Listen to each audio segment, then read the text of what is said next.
কাজী রাজিবউদ্দিন আহমেদ চপলের হাত ধরেই দেশে শুরু হয় আর্চারির পথচলা। প্রতিষ্ঠাতা সাধারণ সম্পাদক তিনি, কিন্তু 2024-এ রাজনৈতিক পট পরিবর্তনে তাকেও হারাতে হয় আর্চারি ফেডারেশনের সাধারণ সম্পাদকের পদ। কমিটিতে ছিলেন সদস্য হিসেবে।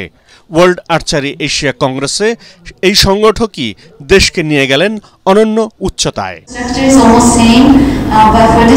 শনিবার রাজধানীর এক 5 তারকা হোটেলে ওয়ার্ল্ড আর্চারি এশিয়ার কংগ্রেসে সভাপতি পদে চপলের প্রতিপক্ষ ছিলেন দক্ষিণ কোরিয়ার থমাস হান।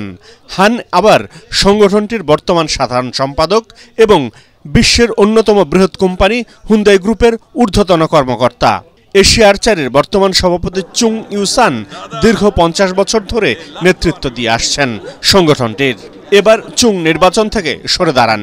কংগ্রেসে অনলাইন ভোটিংয়ে দক্ষিণ কোরিয়ার হানকে 29-9 ব্যবধানে হারান কাজী রাজিবউদ্দিন আহমেদ চপল।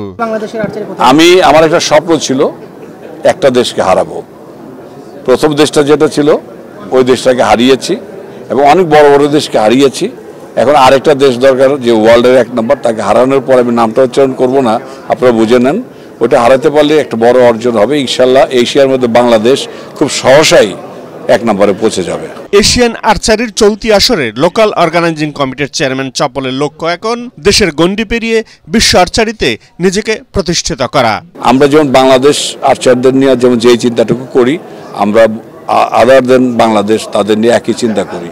আমরা তাদেরকে দৃষ্টান্ত হিসেবে নেই যে তারা যে সুযোগ সুবিধাগুলি পায় আমরা দেওয়ার চেষ্টা করি। আসলে আপনারা একটা জিনিস জানতে চাননি কখনো যে আমরা কি কি দিচ্ছি। আপনি একতরফা কথা বলেই অনেক কিছু হয়তো প্রকাশ করে ফেলে। এটা সাংবাদিকদের একটা যে একটা জিনিস পপুলারাইজ করতে গেলে পক্ষ বিপক্ষে লিখতে হয়। আজকে আর্চারি পপুলার হয়েছে আপনাদের জন্য, কিন্তু আজকে ফলাফল হইল 29টা ভোট।